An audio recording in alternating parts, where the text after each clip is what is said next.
உலகத் தமிழர்களுக்கு வணக்கம். 2026 தேர்தல் வெல்ல போவது யார்?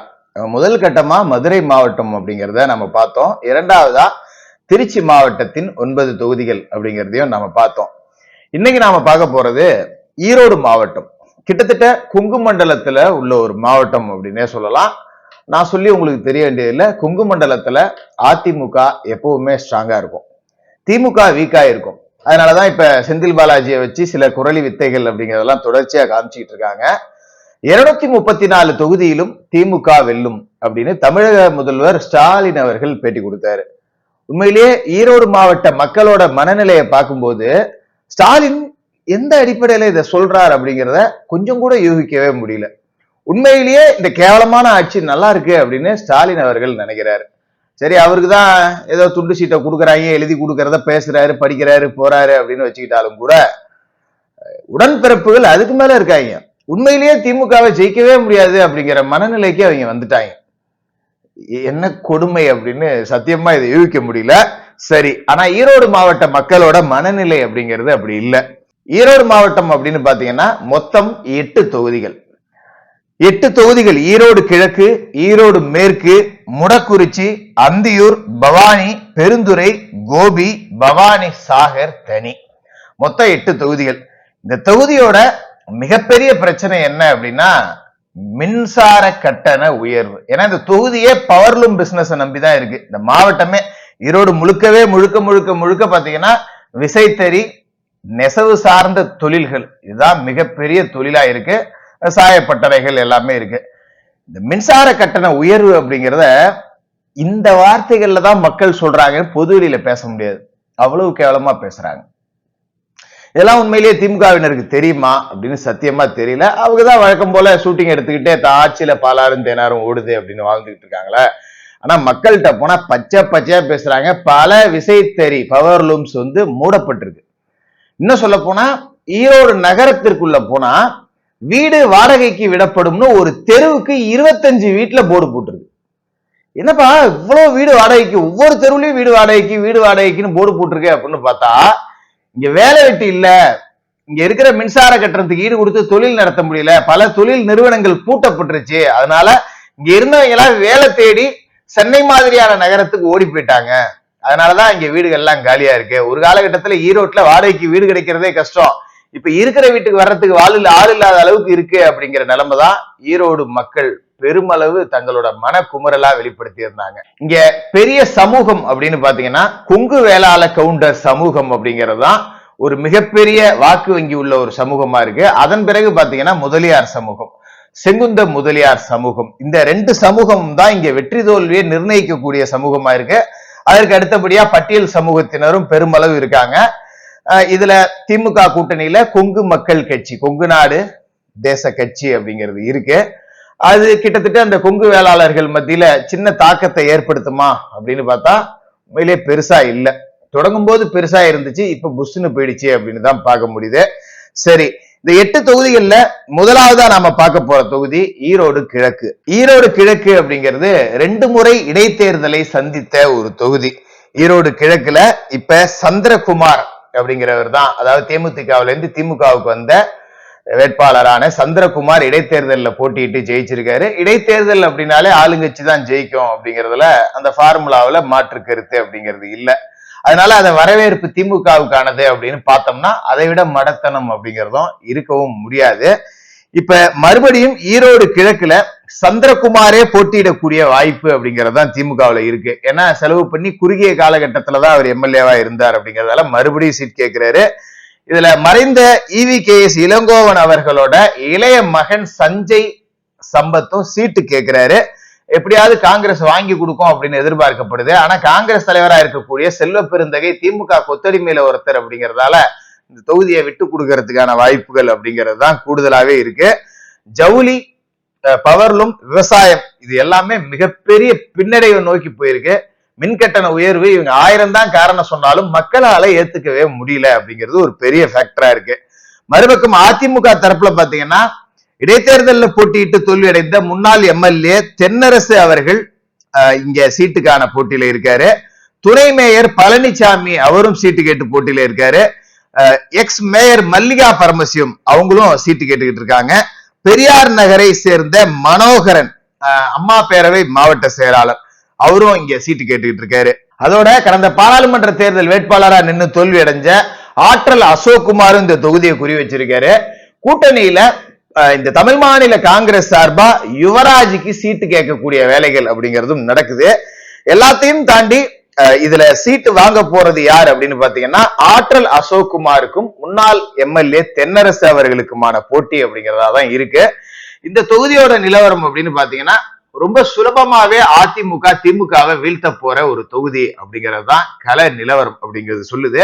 வாக்கு வித்தியாசமே எப்படியும் 30,000 முதல் 40,000 தாண்டக்கூடிய வாய்ப்பு அப்படிங்கிறது இருக்கு. இடைத்தேர்தல் பட்டியல அடைச்சி மக்களுக்கு காசு கொடுக்கக்கூடிய ஃபார்முலா இது எதுவுமே இந்த முறை இங்க செல்லாது.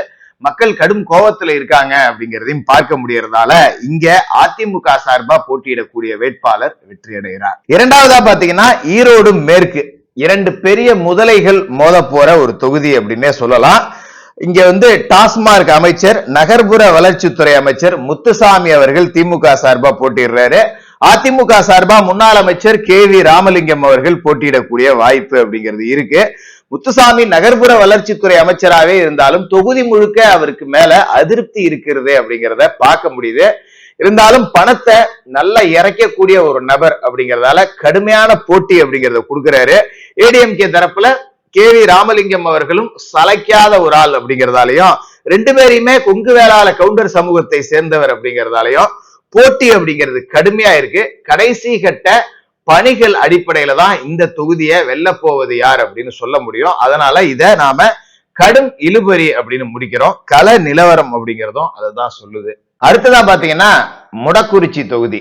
இப்ப சரஸ்வதி அவர்கள் சட்டமன்ற உறுப்பினராக இருக்காரு. பிஜேபி அதிமுக கூட்டணியில பிஜேபியை சேர்ந்த மொடக்குறிச்சி சரஸ்வதி அவர்கள் தான் இப்ப எம்எல்ஏவா இருக்காரு. அதே மாதிரி முன்னாள் எம்எல்ஏ அதிமுகவை சேர்ந்த சிவசுப்பிரமணியம் அப்படிங்கிறவரு சீட்டுக்காக கடுமையா மோதிக்கிட்டு இருக்கார். இந்த ரெண்டு பேர்த்துல சீட்டு யாருக்கு கொடுக்கப்படும் அப்படிங்கிறது தெரியல. இந்த முறை பிஜேபிக்கான தொகுதிகள் ரொம்ப குறைவு அப்படிங்கறதால மொடக்குறிச்சியை பிஜேபி விட்டு கொடுக்கறதுக்கான வாய்ப்பு அப்படிங்கறதா இருக்கு. அதனால முன்னாள் எம்எல்ஏ சிவசுப்பிரமணியம் அவர்கள் தான் இங்க நிப்பாரு. மறுபக்கம் கடந்த தேர்தலில் தோல்வி அடைஞ்ச சுப்புலட்சுமி ஜெகதீசன் திமுகவை விட்டே அரசியலை விட்டே ஓய்வு அப்படிங்கறத அறிவிச்சிட்டாரு அப்படிங்கறதால அவர் போட்டியிடறதுக்கான வாய்ப்பு அப்படிங்கிறது இல்லை. அதே நேரத்துல திரு சச்சிதானந்தம் அவர்கள் போட்டியிடக்கூடிய வாய்ப்பு இருக்கு. கொங்கு நாடு மக்கள் கட்சி சார்பா திரு சூரியமூர்த்தி எனக்கு தான் சீட்டு வேணும் அப்படின்னு கேட்டுக்கிட்டு இருக்காரு. இந்த தொகுதி திமுகவை பொறுத்த வரைக்கும் கூட்டணிக்கு விட்டு கொடுக்கறதுக்கான வாய்ப்பு அப்படிங்கறதா இருக்கு. திமுக கூட்டணி கட்சிக்கு விட்டு கொடுக்கும் பட்சத்தில் இந்த தொகுதி அதிமுக வசமாகுது அப்படிங்கறதா கள நிலவரம் அப்படிங்கறதும் சொல்லுது. அடுத்ததா அந்தியூர். இந்த அந்தியூர் தொகுதி அப்படிங்கிறது ரொம்ப வித்தியாசமான ஒரு தொகுதி. கடந்த முறை இந்த 10 வருட ஆண்டி இன்கம்பன்சி கூட்டணி பிளவு பிரச்சனைகள் இத்தனையும் கடந்தும் கூட வெறும் 1000 ஓட்டுல தான் இந்த தொகுதியை சேர்ந்த திமுகவால வெற்றி அடைய முடிஞ்சுது. இந்த நேரத்துல பாத்தீங்கன்னா வெங்கடாசலம் அப்படிங்கிறவர் தான் வெற்றி அடைஞ்சாரு. அவர் மறுபடி சீட் கேட்டு நிக்கிறதுக்கான வாய்ப்புகள் தான் கூடுதலா இருக்கு. மறுபக்கம் அதிமுகவுல கடுமையான போட்டி அப்படிங்கிறது நடக்குது. ஐடி விங் மண்டல பொருளாளர், ஈரோடு மண்டல ஐடி விங் தகவல் தொழில்நுட்பத்துறை பொருளாளராக இருக்கக்கூடிய மோகன் குமார் அப்படிங்கிறவருக்கு தான் சீட்டு கிடைக்கும் அப்படின்னு சொல்லப்படுது. முன்னாள் எம்எல்ஏ ராதாகிருஷ்ணன், முன்னாள் எம்எல்ஏ ரமணிதரன் உள்ளிட்டவரும் கடுமையான போட்டியில இருந்தாலும் திரு செங்கோட்டையன் அவர்களோட ஆதரவு மோகன்குமாருக்கு இருக்கு அப்படிங்கறதால மோகன்குமாருக்கு தான் சீட்டு. இந்த தொகுதி நிச்சயமாக அதிமுக வெல்லக்கூடிய ஒரு தொகுதி அப்படிங்கிற பட்டியல்ல ரொம்ப எளிதாவே வச்சிடலாம். கள நிலவரம் அப்படிங்கிறதும் அதை தான் சொல்லுது. அடுத்ததா பாத்தீங்கன்னா பவானி தொகுதி. ஏடிஎம்கே மாவட்ட செயலாளர் முன்னாள் அமைச்சர் KC கருப்பண்ணன் அவர்கள் நிற்கக்கூடிய ஒரு தொகுதி. கேப்டன் துரை அப்படிங்கிற ஒருத்தர் சீட் கேட்டுக்கிட்டு இருந்தாலும் புதுமுக வேட்பாளர் தான் யாராவது நிறுத்தணும் அப்படின்னு திமுக தரப்புல நினைக்கிறாங்க. ஆனா கள நிலவரம் என்ன அப்படின்னா KC கருப்பண்ணனை எதிர்த்து ஸ்டாலினே நின்னாலும் இங்கே வெற்றி அடைய முடியாது அப்படிங்கறதா கள நிலவரம். உள்ளூர் திமுகவினர் பவானி தொகுதியை பொறுத்த வரைக்கும் எனக்கு சீட்டே வேண்டாம் அப்படிங்கிற முடிவுல இருக்காங்க. அந்த அளவுக்கு கருப்பண்ணன் இந்த தொகுதியை தன்னோட கட்டுப்பாட்டுக்குள்ள வச்சிருக்காரு. அதனால எதிர்க்க ஆள் இல்லை, கண்ணீர் கெட்டிய தூரம் வரை எதிரிகளே இல்லை அப்படிங்கிற அடிப்படையில ரொம்ப தூரம் வெற்றியை நோக்கி தொலை தூரத்துல கிட்ட போய் தொட்டுட்டார் அப்படின்னே சொல்லிடலாம். எதிர்த்து நிக்க ஆள் இல்லாத ஒரு தொகுதி, இதையும் அதிமுக வெல்லுது. அடுத்ததா பெருந்துறை ஜெயக்குமார், இவர் தான் சீட் கேட்கிறார் அப்படின்னு எதிர்பார்க்கப்படுது. இதுல புதுமுக வேட்பாளர் ஒருத்தருக்கு சீட்டு கொடுக்கலாம் அப்படிங்கிற ஐடியாலஜியும் இருக்கு. மறுபக்கம் அதிமுகவிலிருந்து திமுகவுக்கு போன தோப்பு வெங்கடாசலம் அவர்கள் நிக்கிறதுக்கான வாய்ப்பு இருக்கு. கொங்குநாடு மக்கள் கட்சியை சேர்ந்த KKC பாலு அப்படிங்கிறவரும் சீட்டு கேட்டுக்கிட்டு இருக்காரு. ஆனா ஒரே மாவட்டத்துல 2 தொகுதி தரமாட்டாங்க அப்படிங்கறதால தோப்பு வெங்கடாஜலத்துக்கு சீட்டு உறுதி. அதிமுகவிலிருந்து பிரிந்து திமுகவுக்கு கோல வச்ச கூடாது அப்படிங்கறதால திமுகவினரே தோப்பு வெங்கடாசலத்தை வீழ்த்தறதுக்கான வேலைகள் அப்படிங்கறதை செய்வாங்க. மறுபக்கம் தான் கட்சியில இருந்து போன ஒருத்தன் நம்மளே ஜெயிக்கிறதான அதிமுகவினரும் இங்க கங்கணம் கட்டிக்கிட்டு வேலை பார்ப்பாங்க. இருந்தாலும் தோப்பு வெங்கடாஜலத்தோட தனிப்பட்ட செல்வாக்கு மற்றும் பணபலத்தின் காரணமா போட்டி அப்படிங்கிறது கடுமையா இருக்கும். கொஞ்சம் ஒரு நூலிலையில அதிமுக அப்படிங்கிறது ஒரு எஜ்ஜில முன்னிலையில இருக்கு அப்படின்னு தான் சொல்ல முடியும். இந்த தொகுதியும் நாம முடிவில்லாத இழுபறி தொகுதி அப்படின்னு வச்சிருவோம். அடுத்ததா பாத்தீங்கன்னா தேர்தல் கள அரசியலின் நாயகன் செங்கோட்டையன் அவர்களோட கோபிச்செட்டிப்பாளையம் தொகுதி. இந்த தொகுதியை நாம பேச வேண்டியதே இல்லை. கோபிச்செட்டிப்பாளையம்னா செங்கோட்டையன், செங்கோட்டையன்னா கோபிச்செட்டிப்பாளையம். எத்தனையோ ஜாம்பவான்கள் பார்த்தும் செங்கோட்டையனை எதிர்க்க முடியாத அவரோட தேர்தல் வியூகம் அப்படிங்கறதெல்லாம் உங்களுக்கே தெரியும்.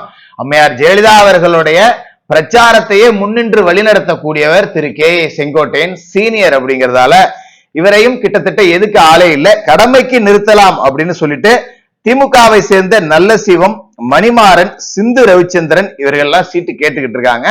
யார் நின்னாலும் இதுல அதிமுக வெற்றி உறுதி அப்படிங்கிறது தமிழ்நாட்டுக்கே தெரியும். அப்படிங்கறதால இந்த கோபிச்செட்டிப்பாளையம் தொகுதியும் அதிமுக வெல்லுதுங்கிறது தான் கள நிலவரம். கடைசி தொகுதியா பாத்தீங்கன்னா பவானி சாகர் தனி தொகுதி, ஈரோடு மாவட்டத்தில் இருக்கக்கூடிய ஒரே தனி தொகுதி. திமுக சார்பா இந்த தொகுதியை கம்யூனிஸ்ட் சுந்தரம் கேட்கிறாரு. இந்த தொகுதியும் கம்யூனிஸ்ட் கட்சியான கூட்டணி கட்சிக்கு தான் ஒதுக்கப்படுது. ஏன்னா இங்க தனி தொகுதி அப்படிங்கறதால திமுகவுல சரியான ஆட்கள் இல்ல. திமுகவுல தனி தொகுதியை சேர்ந்த, அதாவது பட்டியல் சமூகத்தை சேர்ந்த ஒருத்தர் வளர்ந்து வர்றதையும் இந்த திமுகவினரே விரும்பல அப்படிங்கறதால இது கூட்டணிக்கு போகுது. மறுபடி அதிமுக சார்பா பாத்தீங்கன்னா இப்போதைய சட்டமன்ற உறுப்பினரான பன்னாரி அப்படிங்கிறவர் தான் மறுபடி போட்டிடுறாரு. இருந்தாலும் ஒரு புதுமுகத்தை நிறுத்தலாம் அப்படிங்கிற ஒரு சிந்தனையும் திரு எடப்பாடி பழனிசாமி அவர்கள் வச்சிருக்கிறதா சொல்லப்படுது. இந்த பன்னாரி அவர்கள் சாதாரண ஒரு டாஸ்மார்க் சேல்ஸ், நல்ல கடுமையா கட்சிக்கு உழைக்கக்கூடியவர் அப்படிங்கறதால எடப்பாடி பழனிசாமி அவர்கள் ஒரு டாஸ்மார்க் சேல்ஸ்மேனை கூப்பிட்டு எம்எல்ஏவுக்கு நிறுத்தி வெற்றியும் அடைஞ்சு காமிச்சாரு. நல்ல பண்பான ஒரு மனிதர், எல்லாத்திலையும் எளிமையா பழகக்கூடிய ஒரு நபர் அப்படிங்கிற பெயரும் பன்னாரிக்கு இருக்கு. அப்படிங்கறதால பன்னாரியும் ரொம்ப எளிதாவே வெற்றி அப்படிங்கறத அடைகிறாரு. கிட்டத்தட்ட ஈரோடு மாவட்டத்துல இருக்கிற 8 தொகுதிகள்ல ஒரு 6 தொகுதி அப்படிங்கிறது அதிமுகவுக்கு உறுதி செய்யப்பட்டுருச்சு. 2 தொகுதிகள்ல இழுபறி நிலை அப்படிங்கிறது நீடிக்கலாம். இதுதான் கள நிலவரம் சொல்லுது. மற்றபடி நான் அதிமுக தான் ஜெயிக்கும் அப்படின்னு சொல்றதுக்காக இவாதுக்கா அடிச்சு விடு அப்படின்னு சொல்ற மாதிரி எல்லாம் கிடையாது. ஏன்னா அடிச்சு விடுறதுக்கு நான் உதயநிதியோ ஸ்டாலினோ சேகர் பாபுவோ இல்ல திமுக உடன்பிறப்போ கிடையாது. கள நிலவரம் என்ன சொல்லுதோ அதுதான் உங்களுக்கு உண்மையா தொகுத்து கொடுத்திருக்கேன். தொடர்ந்து நாளைய நிகழ்ச்சியில கரூர் மாவட்டத்தின் தொகுதிகளை வெல்ல போவது யார் அப்படிங்கிறத பார்ப்போம்.